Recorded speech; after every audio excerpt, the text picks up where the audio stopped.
Discussion करने का तरीका रहेगा, हर प्रश्न को अपन देखेंगे, 4 ऑप्शन देखेंगे, अनुसार याद करेंगे कि इसके अलावा और भी ऑप्शन कहाँ-कहाँ आ रहा था। तो ये एक समग्र टेस्ट है, समग्र पूरा सिलेबस का एक पूरा एक रैपिड रिवीजन है। सही से इसको देखना है, समझना है और प्रश्नों का उत्तर देना है। आयुर्वेद को पंचम वेद किसने माना है? किसी को डाउट नहीं होना चाहिए। कौन से आचार्य ने माना था? काश्यप। काश्यप ने था। काश्यप ने माना है। और काश्यप कौन से तंत्र से रिलेटेड है? बाल तंत्र। बाल तंत्र से रिलेटेड है ये, और ये 6वीं सदी का काल है, 6वीं सदी। पूरी रिकॉर्डिंग को वापस सुनेंगे आप तो आपको एक प्रश्न के 4 डिस्कशन के साथ में 100 के 400 सवाल नए सुनने को मिलेंगे। इसलिए पूरा डिटेल के साथ पढ़ा रहा हूं, पूरा डिटेलिंग कर रहा हूं और पूरा का पूरा सिलेबस रिवाइज कराऊंगा इस पूरा आधे घंटे के अंदर। इसलिए इसको चलते रहिए, जो पूछ रहा हूँ उसका उत्तर देते रहिए। अच्छा समझाते ना।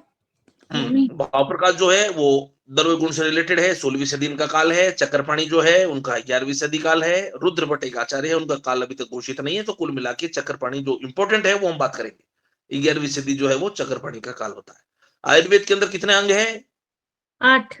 अष्टांग आयुर्वेद। अष्टांग आयुर्वेद। चरक बोलता है सबसे पहले काय चिकित्सा, सुश्रुत बोलता है सबसे पहले शल्य तंत्र। इस प्रकार से जो है वो 8 तंत्र बोले गए हैं। काय, बाल, ग्रो, ऊर्ध्वांग, शल्य, दृष्टा, जरा, वर्षांग। बागवट भी 8 इसके जो है वो अंग बोलता है। चरक भी 8, सुश्रुत भी 8। प्रथम देवो भीषक किसको कहा है? रुद्र को। रुद्र को। वैसे देव भीषक जो होता है वो अश्विनी कुमार भी होते हैं। सर्वाधिक लोकप्रिय अगर पूछे तो करोगे अश्विनी कुमार। और प्रथम बोले फर्स्ट, तब उत्तर चला जाएगा रुद्र। ठीक है, याद रखना। रुद्र बोले तो शिव। आत्रेय संप्रदाय के अनुसार इंद्र से ज्ञान किसने लिया था? भारद्वाज। क्योंकि पृथ्वी से जो है वो भारद्वाज गए थे इंद्र के पास। सबसे ऊपर अगर हम इसकी हायरार्की देखें तो सबसे पहले ब्रह्मा ने स्मृत हुआ। ब्रह्मा के बाद में दक्ष प्रजापति, दक्ष प्रजापति के बाद में अश्विनी कुमार, अश्विनी कुमार के बाद इंद्र, इंद्र के बाद भारद्वाज, भारद्वाज के बाद चरक। ये हायरार्की जो है वो चलती है। ये हायरार्की याद रखना है। चरक की जगह अगर धन्वंतरी आ जाएंगे तो ये क्या हो जाएगा? शल्य तंत्र का संप्रदाय चला जाएगा। धन्वंतरी शल्य संप्रदाय चला जाएगा। बाकी पूरा जो हायरार्की है वो लगभग सेम रहती है। ब्रह्मा फर्स्ट आयुर्वेद को स्मरण किया था, ये हमने बात कर ली थी। नेक्स्ट ये बात कर रहे हैं, अगला प्रश्न जो है अग्निवेश तंत्र के प्रति संस्कर्ता कौन है? अग्निवेश तंत्र के प्रति संस्कर्ता, बिल्कुल ठीक है, चरक है। तो इसके लिए मैंने आपको बताया था, अग्निवेश तंत्र बोले तो चरक संहिता के बारे में बात हो रही है। अग्निवेश तंत्र के प्रति संस्कर्ता जो है वो चरक हैं, और भाष्यकार भी चरक है। अगर यह भाष्यकार लिखा है तो भी चरक करेंगे। दूसरी चीज, आत्रेय जो है वो उपदेष्टा है, उपदेश दिया था आत्रेय ने। और तंत्रकर्ता जो है वो अग्निवेश है, तंत्र जिसने लिखा था वो अग्निवेश है। और अगर बोले चरक संहिता के संपूरक कौन है? संपूरक तो हो जाएगा दर्डबल। दर्डबल। और दर्डबल का काल है वो 34वीं सदी होता है। कई बार क्वेश्चन आ जाता है चरक संहिता के दूसरे प्रति संस्कर्ता कौन है, तो उत्तर चला जाएगा, तो भी क्या हो जाएगा? चरक। प्रति संस्कर्ता बोले चाहे द्वितीय प्रति संस्कर्ता बोले, फिर भी चरक उतर जाएगा। नेक्स्ट आइए, चरक उपस्कार टीका किसने लिखी है? चरक उपस्कार, क्या उत्तर करेंगे? भट्टारस्य। चरक उपस्कार टीका। उपकार कौन करता है? उपकार कौन करता है? योगी जन उपकार करते हैं। योगेंद्र नाथ सेन, योगी जन उपकार करते हैं, ऐसा हमने याद किया था इसको। योगी जन उपकार करते हैं, तो योगी बोले तो योगेंद्र नाथ सेन। भट्टार हरिचंद्र ने लिखी थी चरक न्यास, चरक न्यास। ठीक है, सबसे पहली टीका थी चरक के ऊपर, चरक न्यास, फर्स्ट टीका ऑन चरक संहिता। गंगाधर राय ने कौन सी लिखी थी? जलप कल्पत्रु। कौन सी लिखी थी? जलप कल्पत्रु, गंगा का जल, वो हमने याद किया था। और जेजेट ने लिखी थी निरंतर पद व्याख्या, निरंतर पद व्याख्या। और जेजेट एकमात्र ऐसे आचार्य जिन्होंने तीनों व्रतत्रयी पर टीका लिखी, चरक, सुश्रुत और अष्टांग के ऊपर तीनों व्रतत्रयी पर टीका लिखते हैं। नेक्स्ट ये बात करते हैं चरक संहिता के चरक न्यास। ये आ गया वापस से रिपीट, क्या उतर जाएगा इसका? चरक न्यास। अब बटार हरिचंद्र, बटार हरिचंद्र ने चरक न्यास, और प्रथम टीका है चरक के ऊपर, फर्स्ट। और जेजेट ने निरंतर पद व्याख्या, योगेंद्र नाथ सेन ने चरक उपस्कार, स्वामी कुमार ने लिखी है चरक पंजिका, स्वामी पंजिका, चरक पंजिका लिखी है स्वामी कुमार ने। और बटार हरिचंद्र का काल कोई बता पाएगा? बटार हरिचंद्र का काल 16वीं सदी सर। बटार हरिचंद्र, ह के अंदर कौन सा अक्षर दिख रहा है? 6। छठवीं छठवीं सदी। सदी, पठान हरिश्चंद्र छठवीं सदी। 16वीं सदी किसका काल है बताओ? भाव प्रकाश, भाव प्रकाश। का था। 16वीं सदी भाव प्रकाश का काल है। और 12वीं सदी किसका काल है? सोडल नहीं रखने को। भाव प्रकाश का 16वां और 12वां है सारंगधर। सारंगधर का 12वां। लघुत्तरी की बात कर रहा हूं मैं, लघुत्तरी में 12वीं है सारंगधर। 12वां से 13वां बोला सारंगधर। 13 भी कई जगह आता है, 12 भी कई जगह आता है। तो 12 का अंत जो है वो फर्स्ट आंसर करना है, 12 का अंत। सर बोलिए। चरक तत्व प्रदीप का भी तो उनकी है शायद 16वीं सदी है ना? हाँ वो है, लेकिन अभी जो बात हो रही है वो लघुत्तरी की बात हो रही है। बिल्कुल, वो भी वो 16वीं सदी है। और जो भाव प्रकाश है वो भी 16वीं सदी है। ये मोटा मोटा याद रखना है। नेक्स्ट है, चरक के आद्य उपदेष्टा कौन है? ये हो गई बात हमारी। कौन है उपदेष्टा? पुनर्वसु आत्रेय। आत्रेय उपदेष्टा मतलब उपदेश देने वाले। उपदेश कौन देता है? गुरु। तो गुरु बोले तो आत्रेय। नेक्स्ट, भरद्वाज को क्या बोला है? उग्रतपा या महातपा? याद आ रहा है? उग्रतपा, महामती, महातपा सब भारद्वाज के लिए बोला है, क्योंकि इंटेलिजेंस सबसे अच्छा था और यही इंद्र के पास ज्ञान को लेने के लिए गए थे। आत्रेय के शिष्य की संख्या कितनी है? 6 सर। 6 शिष्य हैं आत्रेय के। आत्रेय के कितने हैं? 6। चरक, हारित, भेल, छारपाणी, दड़ब, छारपाणी आदि इनके 6 शिष्य। याद नहीं हो चलेगा, लेकिन 6 याद रखना बस, ये इंपॉर्टेंट है, और कुछ नहीं आता है। चरक संहिता के प्रति संस्कर्ता कौन है? फिर बात हो गई हमारी। कौन थे? चरक। प्रति संस्कर्ता कौन है? चरक है। और संपूरक कौन है? संपूरक दड़बल। दड़बल ने किताब को पूरी करी है। संपूरक याद रखना है। रस शास्त्र के अंदर रस भैरव की स्थापना कौन सी दिशा में करते हैं? पूजा पाठ के लिए कौन सी दिशा होती है? पूर्व दिशा। पूजा पाठ के लिए पूर्व दिशा होती है। और पश्चिम के अंदर क्या कर रहे थे? पश्चिम में प्रक्षालन। पश्चिम में प्रक्षालन कर रहे थे, धोने का काम कर रहे थे। उत्तर दिशा में क्या कर रहे थे? धातु वेधन, धातु का वेधन कर रहे थे उत्तर दिशा में। बिल्कुल ठीक है, वेधन कर रहे थे। बिल्कुल। रसशाला के अंदर शस्त्र कर्म कौन सी दिशा में करते हैं? नैहृति। दूसरा उत्तर नैहृति। और ईशान कोण के अंदर क्या कर रहे थे? सिद्ध औषध को संग्रह कर रहे थे। सिद्ध औषध को संग्रह कर रहे थे ईशान कोण के अंदर। आग्नेय कोण के अंदर अग्निकर्म कर रहे थे।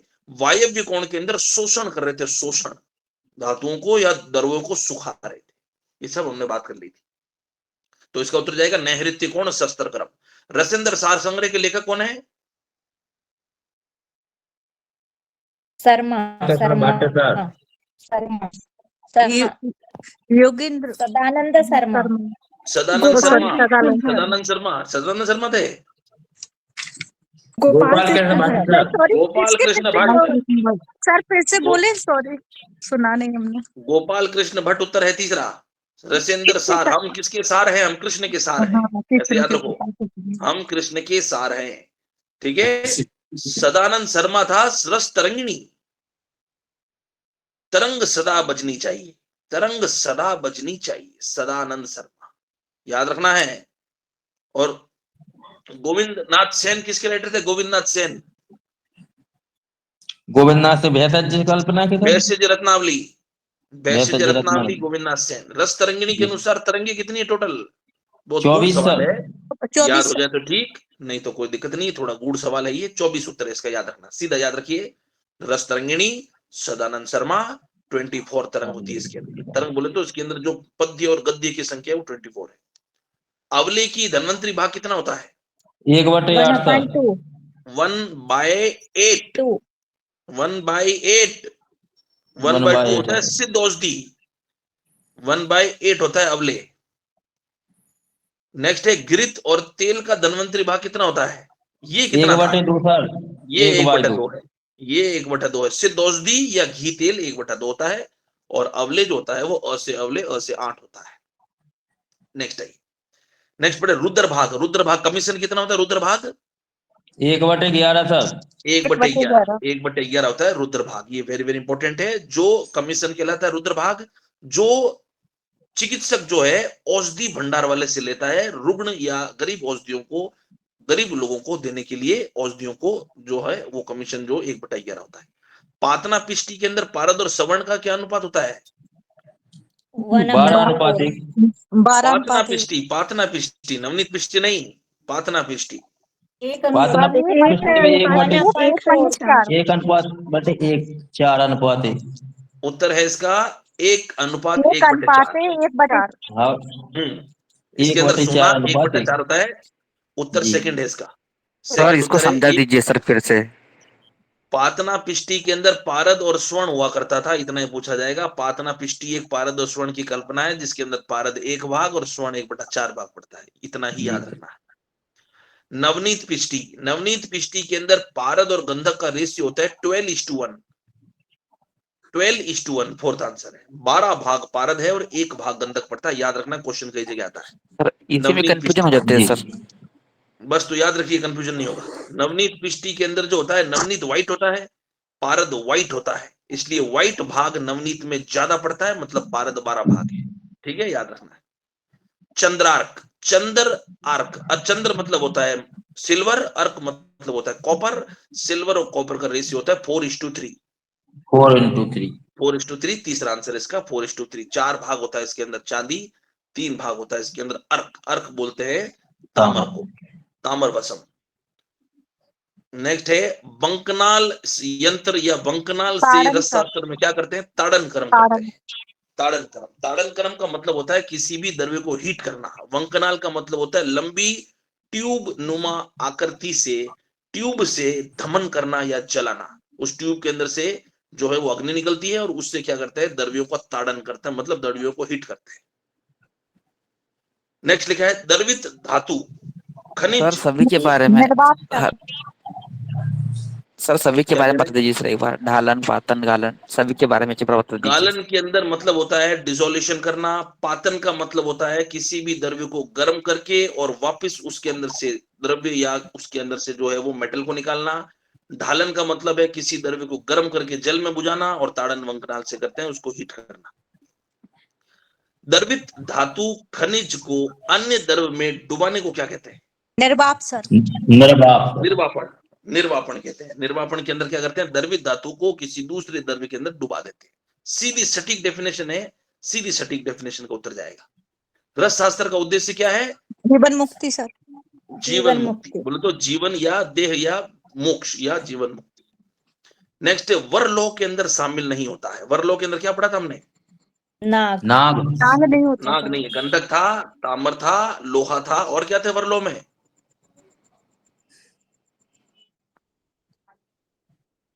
लोहित और क्या था वरलोह में?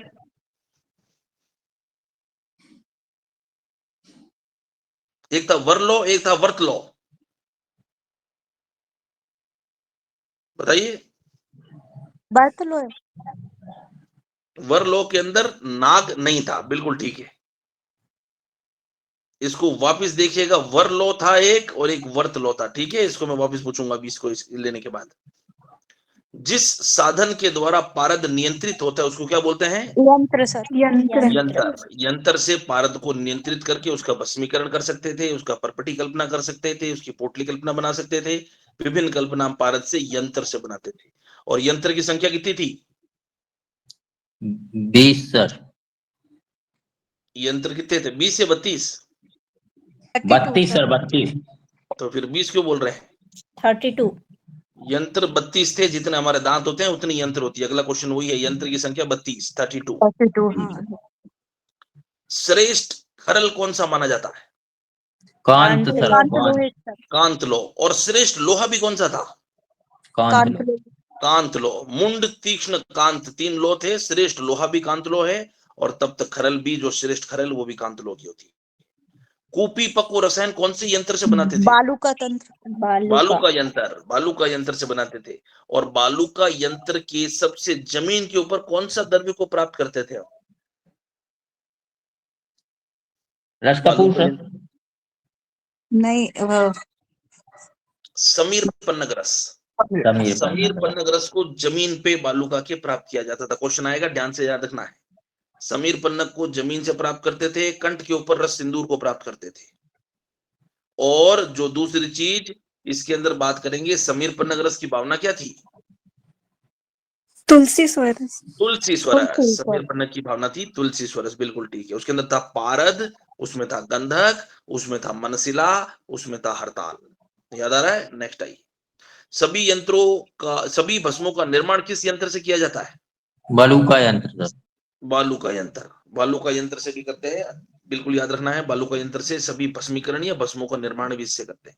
शारीरिक दोषों की संख्या कितनी है चरक सुश्रुत की? 3 सर सर। शारीरिक दोषों के 3 सर। वात पित्त कफ, 3 3 शारीरिक दोष होते हैं। चरक भी 3 मानता है, वात पित्त कफ। सुश्रुत भी 3 मानता है, वात पित्त कफ। ठीक है। सर मानसिक इसमें दोष, कंफ्यूज होते हैं, बालू का तंत्र के 2 क्वेश्चन है ना, तो इसमें कंफ्यूजन होती है सर। कंफ्यूजन करने की आवश्यकता नहीं है। बालू का यंत्र जो होता है, एक तो कूपी, कूपी मतलब होता है जिसके अंदर हम बोतल के अंदर रसायन को पकाते हैं, तो कूपी या बोतल के अंदर तो हम बालू का यंत्र को पकाते हैं। दूसरा, इसके अंदर जो हम द्रव्य को पकाते हैं वो सब भस्म ही होती है। रस सिंदूर, पूर्ण चंद्रोदय, समीर पन्ना, ये सब भस्मीभूत होते हैं, ये सब भस्म कल्पनाएं होती है।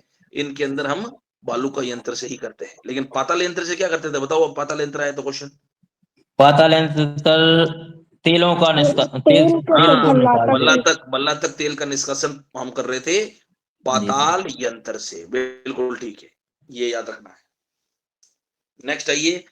चलो फिर आए तो एक और सवाल बता दो। सोमनाथी ताम्र भस्म कौन से यंत्र से बना रहे थे? सोमनाथी ताम्र भस्म, गर्भ गर्भ यंत्र। कौन सा यंत्र? गर्भ गर्भ यंत्र। जी ये क्वेश्चन याद रखना है। क्वेश्चन आता है सोमनाथी ताम्र, कैसे याद रखोगे? सोमनाथ महादेव गर्भ के अंदर बैठे हैं। सोमनाथ महादेव गर्भगृह के अंदर बैठे हैं। नेक्स्ट आइए। गर्भ शारीरिक दोष जो है वो 3 होते हैं। वात पित्त कफ। चरक भी सेम मानता है, सुश्रुत भी सेम मानता है। शारीरिक दोष के अंदर प्रधान कौन होता है? आपको बताइए, कौन होता है प्रधान? बात वायु प्रधान होता है, क्योंकि इसके अंदर ये जो है वो दोनों दोषों को ले जाने में सर कार्यकारी ये होता है। 200 में कंफ्यूजन हो जाता है सर।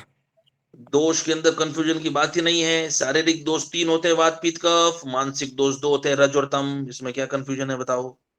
सर जो दोष रहते हैं ना सर वात पित्त कफ में, मतलब किधर साइड में, मतलब कौन कौन से रोग होते हैं, कब कब होते हैं, ये थोड़ा समझना था। अरे भाई, शारीरिक दोष का मतलब है जो बॉडी को दूषित करते हैं। बॉडी को दूषित 3 करते हैं, वात पित्त कफ।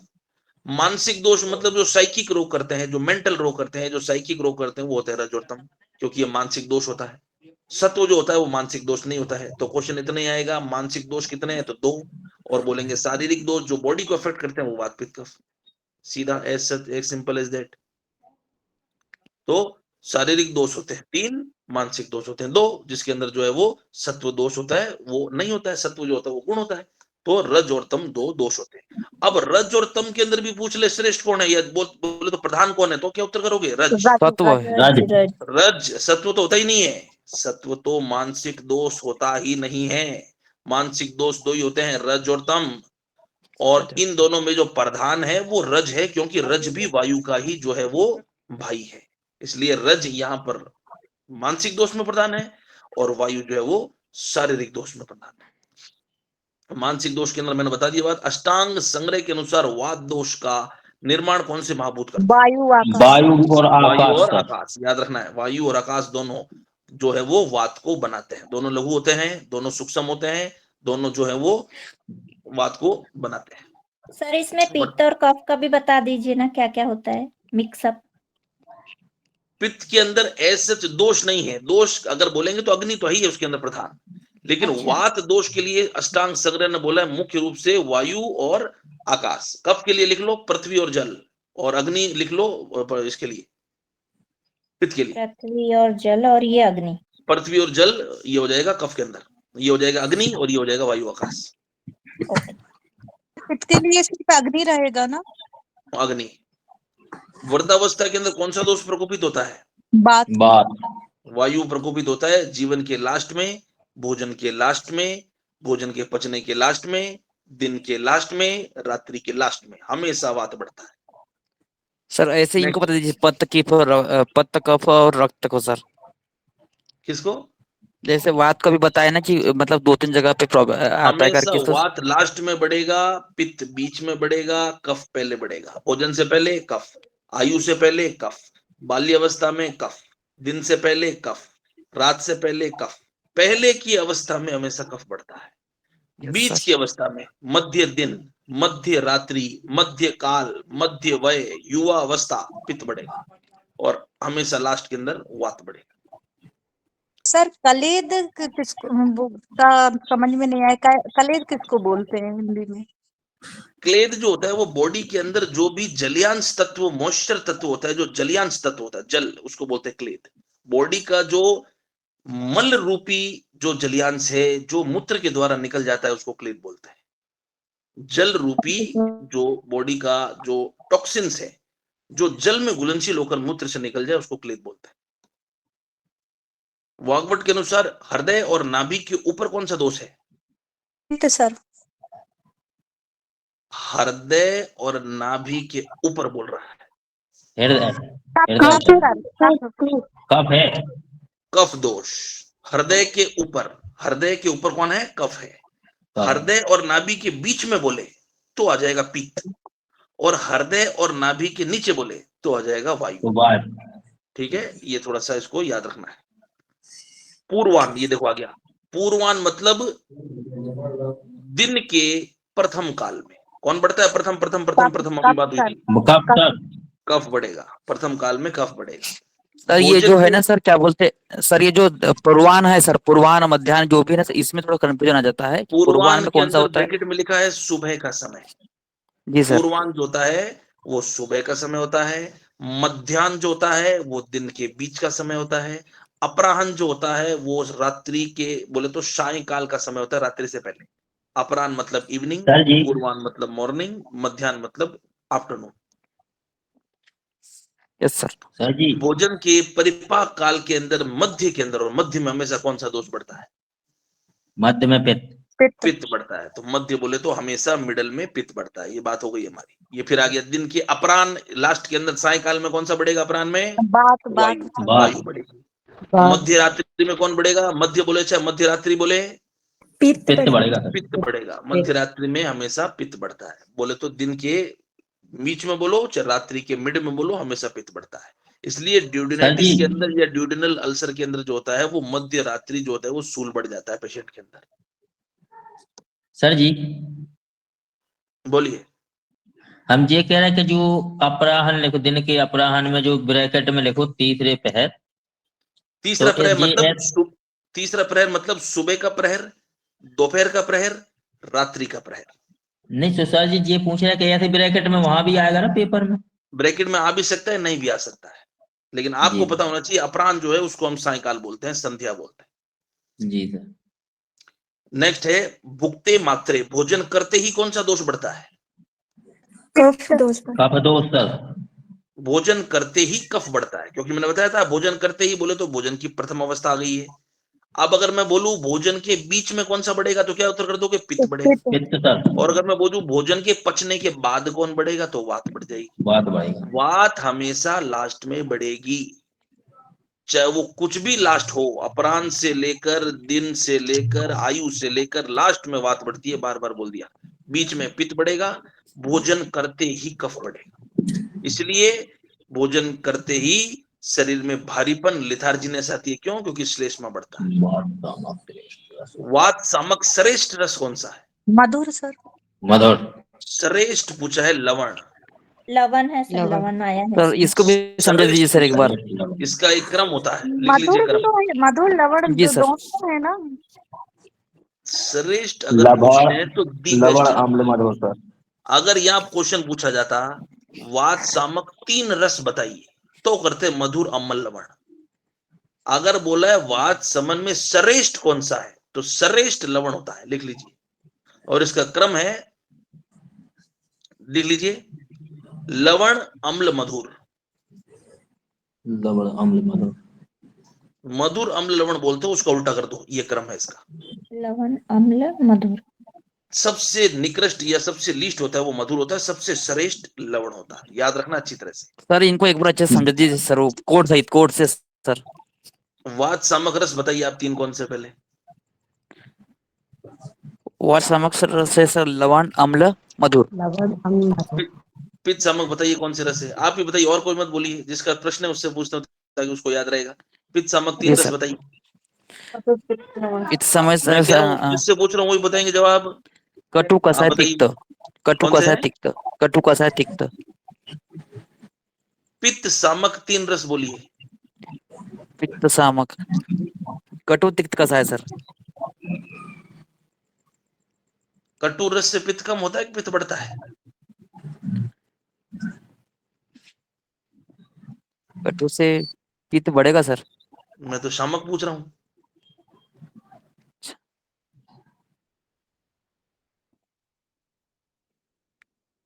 कौन से 3 रस से पित्त कम होता है? मधु लवण सर। सबसे पहली चीज तो यही है ना कि कौन से कम होता है, कौन से ज्यादा होता है, तभी तुम करेंगे श्रेष्ठ कौन सा है, निकृष्ट कौन सा है। मधुर। मधु और लवण है सर। मधुर है सर। और भाई 3 रस होते हैं जिससे पित्त कम होता है। तिक्त, मधुर और लवण। ये तो सबसे बेसिक सवाल है। ये तो जब तक ये 3 रस नहीं आएंगे उसके आगे हम बढ़ ही नहीं सकते। तिक्त, मधुर, मधु तिक्त कषाय सर। मधुर तिक्त कषाय। मधुर तिक्त और कषाय, उसके अंदर भी जो श्रेष्ठ होता है वो तिक्त रस होता है। ये मैंने क्रम भी बताया था जब बढ़ा रहा था, उसके अंदर लिखा था मैंने तमक, तिक्त मधुर कषाय तमक। तो वही प्रश्न अगला है, पित्त सामक श्रेष्ठ रस कौन सा है? तिक्त रस। वात सामक जो होते हैं वो मधुर अम्ल लवण होते हैं। पित्त शामक होते हैं वो मधुर तिक्त कषाय होते हैं। कफ शामक जो होते हैं वो कटु तिक्त कषाय होते हैं। ये 3 रसों का युग्म बोले तो 3 का पेयर्स है ये पेयर्स याद रखना है। कफ के अंदर कटु तिक्त कषाय कम करेंगे कफ को, मधुर अम्ल लवण वात को कम करेंगे, मधुर तिक्त कषाय जो है वो पित्त को कम करेगा, और श्रेष्ठ पित्त को कम करने वाला तिक्त रस होता है। कफ शामक न्यूनतम रस कौन सा है? कषाय। हाँ, कटु सबसे बेस्ट कफ को कम करेगा। क्रम मैंने याद कराया था, कटु तिक्त कषाय, कटु सबसे बेस्ट, तिक्त उससे कम, कषाय सबसे कम। कषाय जो होता है वो सबसे कम जो है वो कफ को शमन करता है। खबर में है सर, आपने लिखा है। किन रसों के सेवन से वात दोष का शमन होता है? मधुर अभी अम्ल बात की थी। लवण। मधुर अम्ल लवण। मधुर अम्ल लवण से वात कम हो जाएगा। तीसरा आंसर। वात सामक कफ वात जो कफ को शमन करेगा बढ़ाते। वही कफ को बढ़ाएगा। तो कुल मिला के वात शमन जो करेगा वो कफ को बढ़ाएगा। आंसर है तीसरा। वात कम जी कर रहा है सर। मधुर अम्ल लवण, कफ को ये 3 बढ़ाएंगे और वात को ये 3 कम करेंगे। जो चीज वात को बढ़ाती है वो कफ को कम करती है। नेक्स्ट आइए, किन रसों के सेवन से कफ दोष का प्रकोप होता है? फिर इसका उल्टा पूछ लिया तो क्या उत्तर कर लोगे? मधुर अम्ल लवण।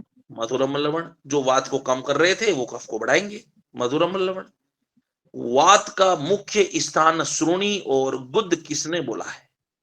सुश्रुत ने सर। सुश्रुत।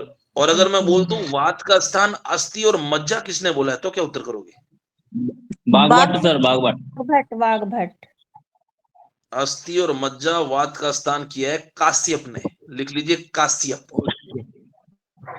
वाग्भट जो है वो वात का स्थान बोलता है तत्र पक्वाधान विशेषतः, पक्वाधान। चरक क्या बोलता है वात का स्थान? चरक ने वात का स्थान क्या बोला है? पक्वाशय। चरक ने बोला है पक्वाशय, वाग्भट ने बोला है पक्वाधान, सुश्रुत बोलता है श्रोणी गोद, काश्यप बोलता है अस्थि मज्जा।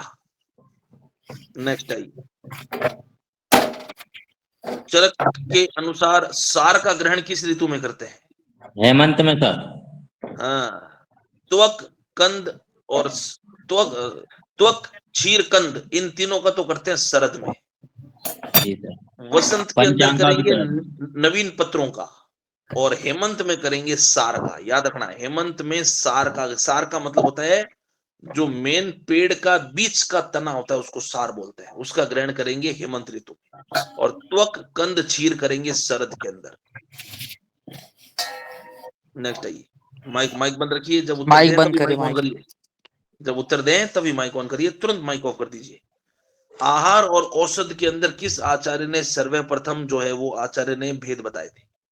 शरद। चक्रपाणी ने सर। चक्रपाणी ने बोले थे आहार और औषध। रस प्रधान आहारो, वीर्य प्रधान औषध। जो रस प्रधान होता है वो आहार होता है, और वीर्य प्रधान जो होता है वो औषधि होती है। Kashyap next sir. आंसर है इसका चक्रपाणी। नेक्स्ट आइए, औषध और भेषज में अंतर किसने बताया? काश्यप सर। ये काश्यप ने बताया।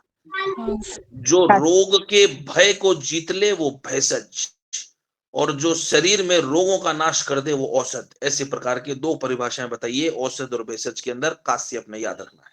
और काश्यप का काल बोले तो 6वीं सदी, चक्रपाणी का काल बोले तो 11वीं सदी, सारंगधर का काल बोले तो 12वीं से 13वीं सदी, वाग्भट का काल बोले तो 6वीं सदी, और अगर लघु वाग्भट का काल बोले तो 7वीं सदी, वृद्ध वाग्भट का काल बोले तो 6वीं सदी, भाव प्रकाश का काल बोले तो 16वीं सदी। ये थोड़े से याद रखने हैं, ठीक है। आसव और सर वाग्भट और वो वृद्ध वाग्भट दोनों का सेम ही है। एक है वृद्ध वाग्भट 6वीं सदी, लघु वाग्भट 7वीं सदी। वृद्ध पहले आता है, बच्चा बाद में आता है।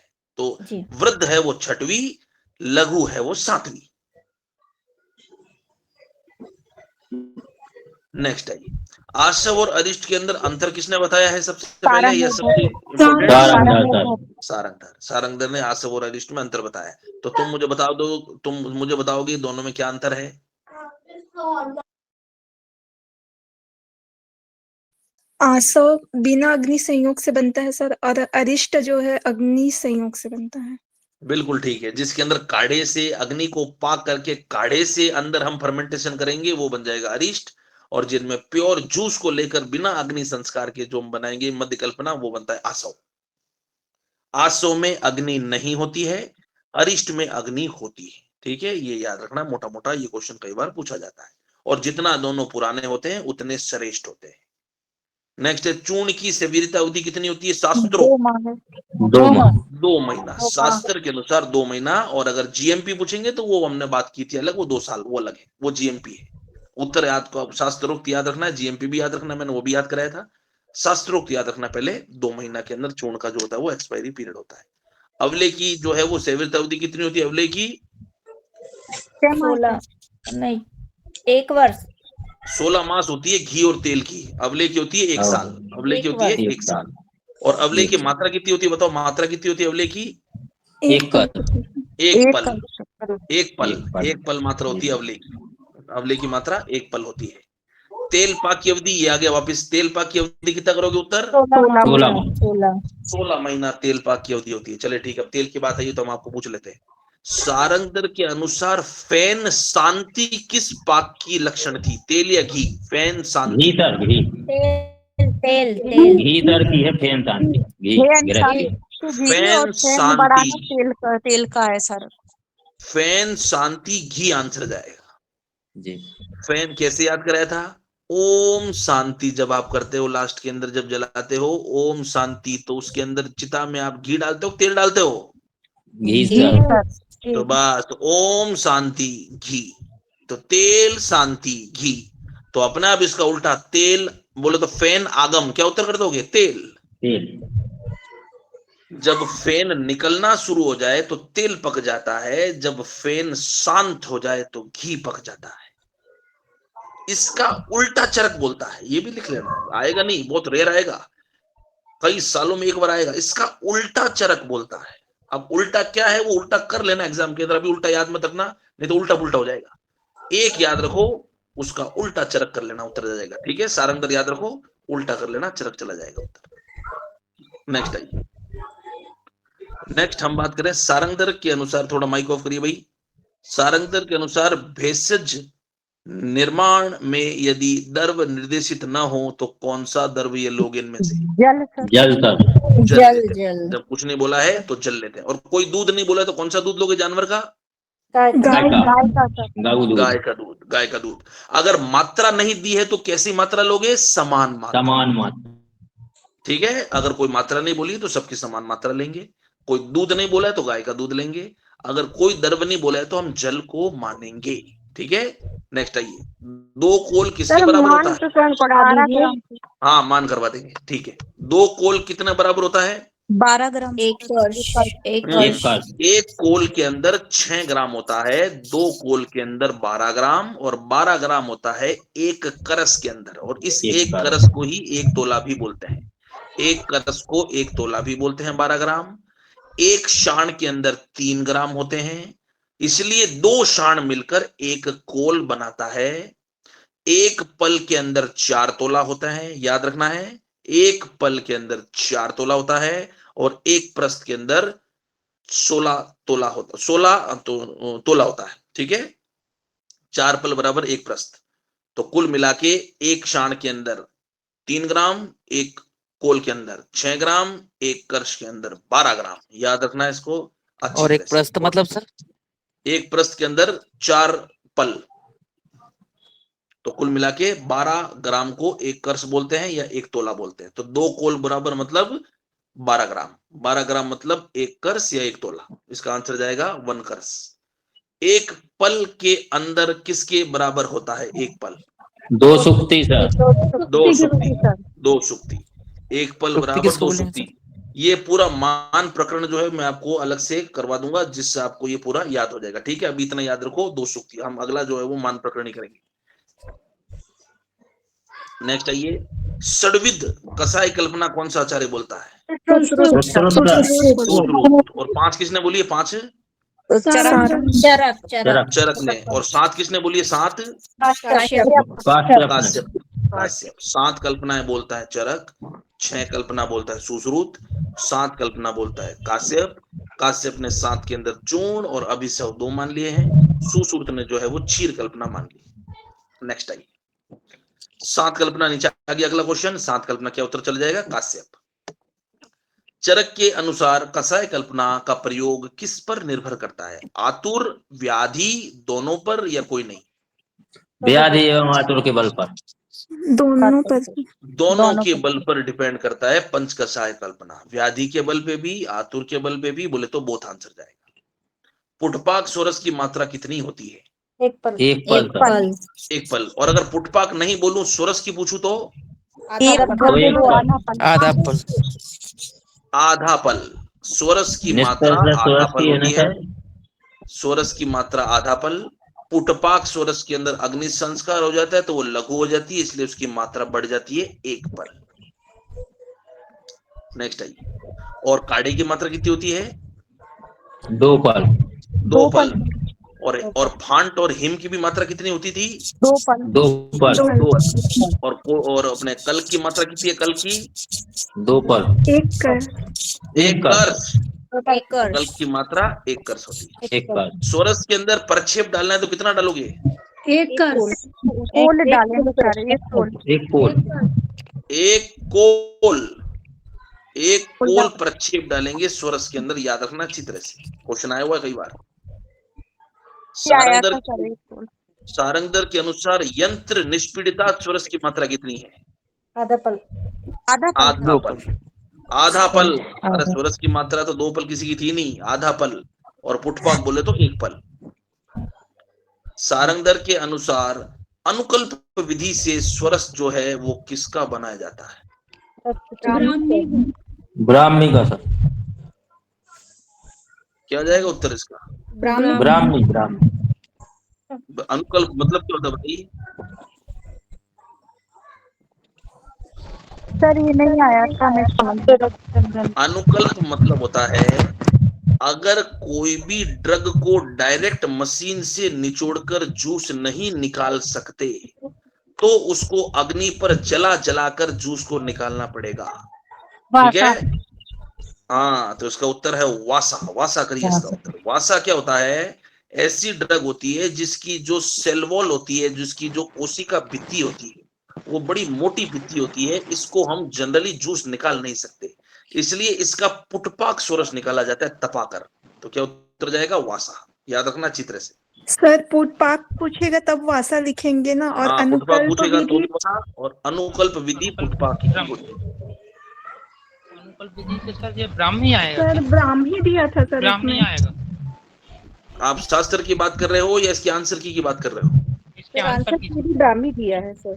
हाँ, इसको वासा कर लीजिएगा, इसको वासा कर लीजिएगा, इसको शुद्धि कर लीजिएगा। इसलिए ये क्लास लगाई गई आंसर है में ताकि वासा दिया है सर, आंसर में हाँ। वासा दिया है। सर मैं बात वासा उसा करना है, वासा करके शुद्धि कर लीजिए इसकी। अगर आपने इसको याद नहीं किया है तो इसकी शुद्धि करके वासा कर लीजिए। कसाय और निरयु किसके पर्याय हैं? क्वाथ के काढ़े के पर्याय होते हैं कषाय और निरयु, और स्त्रित भी इसको बोलते हैं, स्त्रित वो भी इसी को बोलते हैं। चूर्ण द्रव किसका पर्याय है? द्रव्य की जगह द्रव है, चूर्ण द्रव किसका पर्याय है? चूर्ण द्रव, फांट का जल। शीत शीत चूर्ण द्रव पर्याय है फांट का। फांट चूर्ण द्रव फांट का पर्याय। और फांट में कितना गुना जल? 1/4, 1/4। 4 गुना 4 गुना या 1/4 गुना? 1/4। 1/4, फिर अनुपात 4 है 4 गुना जल। 1/4। फांट में 4 गुना जल होता है, 1/4 तक्र में होता है, तक्र में 1/4 लिख लो, तक्र में होता है। फांट में 4, फांट से 4। और शीत कल्पना में कितना पड़ा था? शीत कल्पना में जल 6 गुना, 6, 1/6। हाँ 6 गुना। और वेशवार में कितना पड़ा था? 8 गुना। वेशवार 16 वेशवार 8 गुना। अरे जब मैं बोलूं वेशवार, कितने अक्षर दिख रहे हैं वेशवार में? 4 गुना। 4 सर। वेशवार में 4 गुना जल था। आवाप किसका पर्याय है?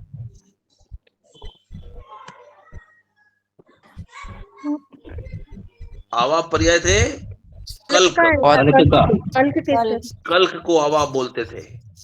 कल्क के अंदर चीनी प्रक्षेप में डालोगे तो कितनी डालोगे कल्क से? 17 सर। समान। 2 गुनी समान मात्रा। समान मात्रा 2 गुना डालेंगे चूर्ण के अंदर, ये मैंने बताया था आपको। कल्क की मात्रा कितनी होती है? 1 कल्क की मात्रा होती है 1 कर्ष। क्वाथ की कल्पना में द्रव्य और जल का अनुपात बताइए, वेरी इंपॉर्टेंट। 1:16। 1:16 से 1:16। और बचाते कितना है? आधा 1/8 बचाते हैं, आधा बचाते हैं औषध सिद्ध पानी में। 1/8। अगर मैं बोलूं औषध सिद्ध पानी को कितना बचाते हैं तो 1/2, और काढ़े को बचाते 1/8। सारंगधर के अनुसार काढ़े की मात्रा कितनी है? क्वाथ की मात्रा 2 पल। 2 पल। क्वाथ भी 2 पल है, हिम भी 2 पल है, फांट भी 2 पल है। सर माइक क्वाथ की कल्पना में चालू रख रहे हैं तो सर आवाज ढंग से नहीं आ रही है, माइक भर रहा है, इनको बोलो कि बंद करें। माइक भाई, माइक का ध्यान रखो थोड़ा। क्वाथ की कल्पना में गुड़ जो है वो कितनी मात्रा में गिरता है? गुड़ कितनी मात्रा में गिरता था? 1 पल सर। 1 कोल। 1 कर्ष। गुड़ जो है वो 1 कर्ष मात्रा में गिरता था, 1 कर्ष। और हमने इसके अंदर पढ़े थे जो छोंक के आइटम थे, बोले तो शिलाजीत, बोले तो और भी जो जिसके अंदर हम छोंक लगाते हैं, बोले तो हिंगू, शिलाजीत, वो सब था 1 सांड। जो छोंक के आइटम्स थे उस प्रक्षेप के अंदर 1 शान गिरते थे, जैसे गुगलू, शिलाजीत आदि। और इसके अलावा जो भी थे गुड़, वो सब थे 1 कर्ष। तो 2 ही प्रक्षेप थे इसके अंदर, 1 कर्ष और 1 शान। तो इसका उत्तर जाएगा 1 कर्ष। फांट कल्पना में कितना गुना जल? बात हो चुकी है कई बार। 4 4 गुना जल। फांट की मात्रा कितनी है? कई बार बात हो गई है। 2 पल। 2 पल। फांट, शीत, कसाय सबकी 2 पल। स्वरस आधा पल। पुटपाक स्वरस 1 पल। और कल्क बोले 1 कर्ष। अवले बोले 1 पल। नेक्स्ट आइए। अब हम बात कर रहे हैं इसके अंदर कौन सा क्वेश्चन था? सारंगधर के अनुसार मंथ के अंदर कितना गुना जल पड़ता है? 4 6 सर। 4 एक बार उत्तर बोल के शांत हो जाइए, जो एक बार उत्तर बोलता है उसके बाद वो शांत हो जाइए, ताकि सबके उत्तर खत्म हो जाए, फिर मैं बोल पाऊं। पांड के बराबर। सारंगधर की मंथ कल्पना जो है वो मंथो अपि फांटम परिकीर्तत, मंथ फांट का भाई है। अब बताओ कितना गुना जल? 4 4 मंथ फांट का भाई है, फांट से 4, तो मंथ में भी कितना? 4। नेक्स्ट आई, शीत कल्पना में किसका पर्याय है? शीत कल्पना हिम कल्पना हिम सर, हिम कल्पना हिमालय। हिम कल्पना का पर्याय। और हिम कल्पना में कितना गुना जल? 6 गुना। 6 एक हिम के एक ह में अनुपात कितना अक्षर दिख रहा है? हिम के ह में कितना अक्षर दिख रहा है? 6 सर। 6। 6 गुना जल होता है हिम कल्पना के अंदर। इसका मात्रा जो होती है वो 2 पल होता है। द्रव्याद्रय पोथितो तोयम तते निशि संचितात, रात्रि में द्रव्यों को जब हम पोथित करके उसके अंदर रखते हैं 6 गुना जल में, तब शीत कल्पना बन जाती है। किसकी मात्रा 1 कर्ष होती है इन तीनों में से? सभी की कल्क, बटी, चूर्ण सभी 1 कर्ष मात्रा होती है। रज और छोद पर्याय होते हैं चूर्ण के, रज और छोद। परक्षेप और आवाप पर्याय होते हैं कल्क के। ठीक है, ये हमने बात कर ली थी। और वटिका, वटी, टेबलेट, मोदक सब पर्याय होते हैं वटी के। नेक्स्ट आइए, परक्षेप भी आ गया। परक्षेप किसका पर्याय है? अभी बोला है। कल्क का है सर, कल्क कल्क का पर्याय होता है परक्षेप, कल्क और आवाप। नेक्स्ट आइए, छोद अभी बोला है। छोद किसका पर्याय? अभी बोला है। चूर्ण का, चूर्ण रज छोद। चूर्ण के पर्याय होते हैं रज और छोद। और एक और क्वेश्चन पूछता हूं, बताओ, अगर मेरे पास 80 नंबर की जाली है और 120 नंबर की जाली है, मोटा चूर्ण किस में से निकलेगा? 80 या 120? 80 नंबर से। 80 नंबर बारीक 120। जितना ज्यादा नंबर होता है उतना पतला चूर्ण निकलता है, जितना छोटा नंबर होता है उतना मोटा चूर्ण निकलता है। तो 120 नंबर सबसे पतले चूर्ण को निकालेगा, 80 नंबर या 40 नंबर मोटे चूर्ण को निकालेगा। नीरु किसका पर्याय है? कई बार बात हो गई है। रियु कसाय का, नीरु और श्रित कसाय के पर्याय है, काढ़े के कसाय पर्याय। के जी। कल्क कल्पना में प्रक्षेपित तेल की मात्रा कितनी होती है? दुगुनी सर। दोगुनी कल्क कल्पना में प्रक्षेपित तेल की मात्रा कितनी होती है? 2 गुनी। कैसे किया 2 गुनी? बताओ कैसे करेंगे 2 गुनी? बताओ। संभाग, 3 ही गुण मिलाते हैं तो संभाग मिलाते हैं, और द्रव्य मिलाते हैं तो वो 4 गुना, और घृत तेल ये 2 गुना। 2 गुना। जब हमने प्रक्षेप पढ़े थे इसके, तब उस प्रक्षेप के अंदर आया था चीनी और मधु। चीनी और मधु जो है वो समान भाग है, और अगर चीनी दुगनी भाग में बोल देंगे तो किसके अंदर चला जाएगा? चूर्ण के अंदर। तो देख लो, अगला वही लिखा है, चूर्ण कल्पना में चीनी कितनी पड़ती है? दुगनी। लेकिन समभाग किस में पड़ रही थी? कल्क के अंदर। याद आ रहा है?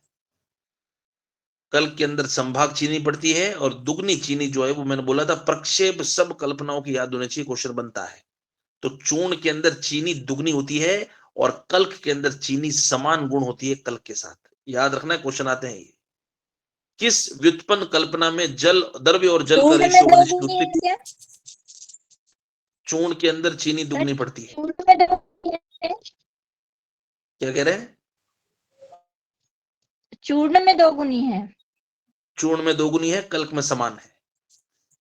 किस व्युत्पन्न कल्पना में द्रव्य और जल का अनुपात 1:6 होता है? ये वाकु प्रमथ्या में होता है गुना। आगे लिखा है जल 1:6 नहीं होता। ढंग से पढ़िए सवाल को।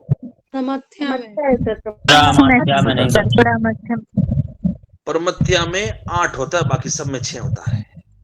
नहीं लिखा है, उत्तर को ढंग से पढ़ना है। नहीं, छह दिखते ये वागु नहीं करना है। सॉरी सर, और 8 होता है। प्रमथ्या जो है वो कौन से अतिसार में देते हैं?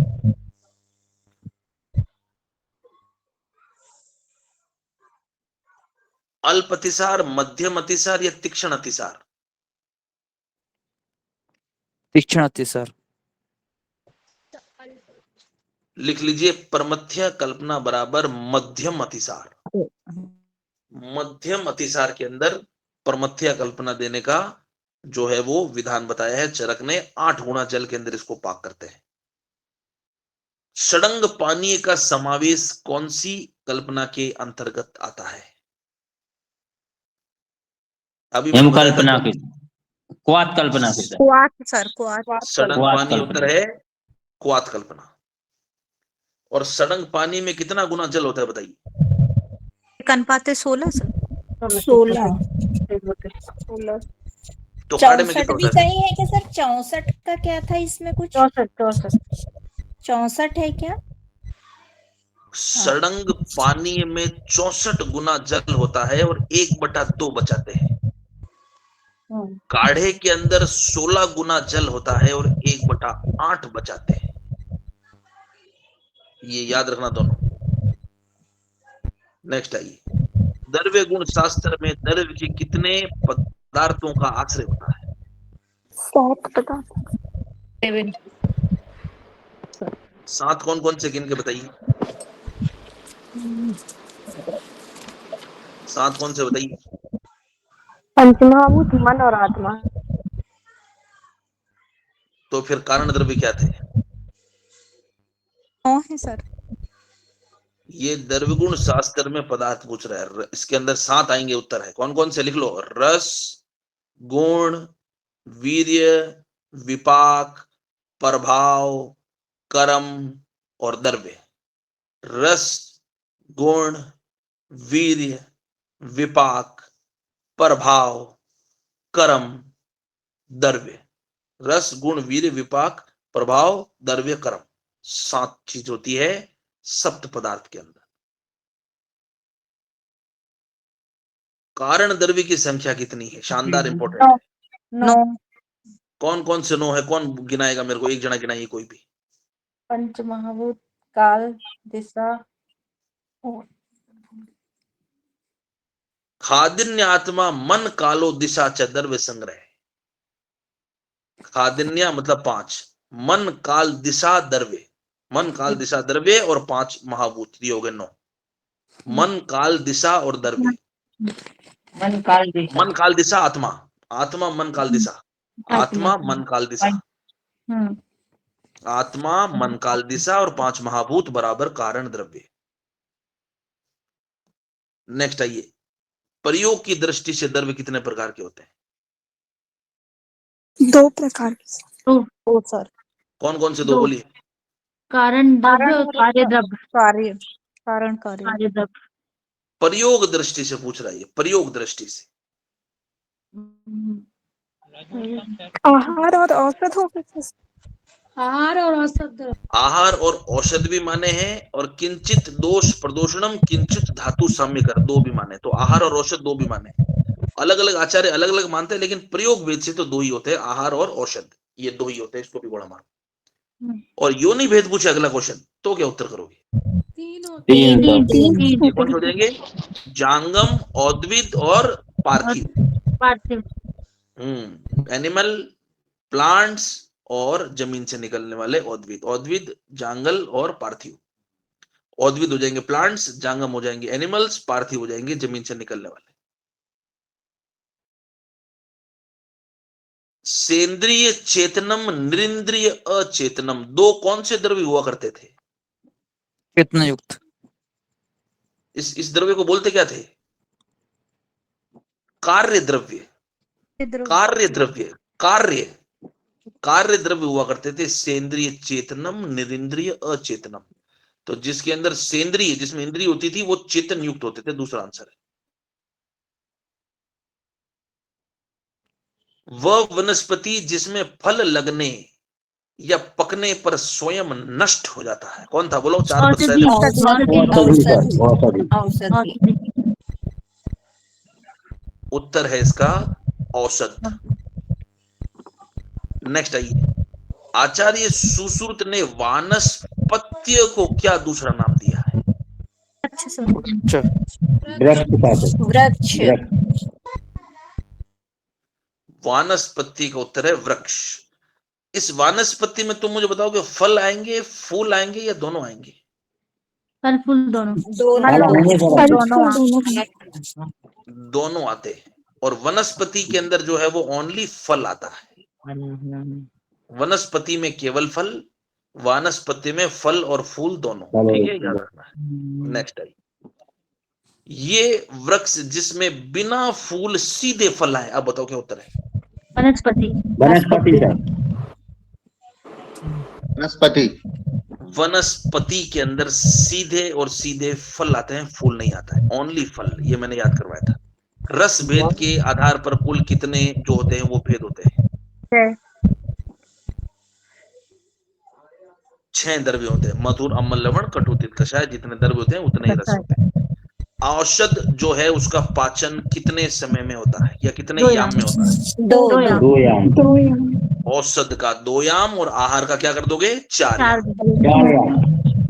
याम और आहार 2 याम औषध। इस प्रकार से 100 सवाल पूरे हो गए, कंप्लीट विद डिटेल डिस्कशन। अब कोई डाउट लगे तो उस प्रश्न को आप मुझे निजी जो है वो